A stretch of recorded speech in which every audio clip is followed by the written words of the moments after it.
ఢిల్లీ ఎన్నికల్లో ఆమ్ ఆద్మీ పార్టీ ఎన్ని తప్పుడు ప్రచారాలు చేసినా ఎన్ని వాగ్దానాలు ఇచ్చినా కూడా ప్రజలు నమ్మే పరిస్థితి లేదు.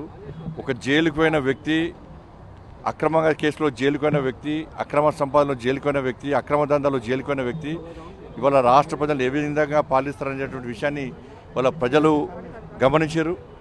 కాబట్టి మాకు జైలు రాజ్యం మాకొద్దు, మాకు ప్రజాస్వామ్యబద్ధంగా పాలన కావాలి. ఒక నీతి నిజాయితీవంతుడైనటువంటి నరేంద్ర మోడీ గారి నేతృత్వంలో ఈ దేశంలో ఏ విధంగా నీతివంతమైన పాలన జరుగుతుందో, ప్రజాస్వామ్యబద్ధంగా పాలన జరుగుతుందో అటువంటి పాలన ఢిల్లీలో రావాలని చెప్పి ప్రజలందరూ ఆలోచించారు.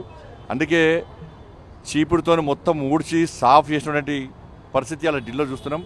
వారు వన్ సైడ్ విధంగా ఇలా భారతీయ జనతా పార్టీకి అనుకూలంగా ఇలా ఫలితాలు వస్తున్నాయి. తప్పకుండా నరేంద్ర మోడీ గారి నాయకత్వంలో, జేపీ నడ్డా గారి ఆధ్వర్యంలో, అమిత్ షా గారి యొక్క సూచనల మేరకు దేశవ్యాప్తంగా అన్ని రాష్ట్రాల్లో అతి త్వరలో భారతీయ జనతా పార్టీ ప్రభుత్వాలు ఏర్పడబోతున్నాయి.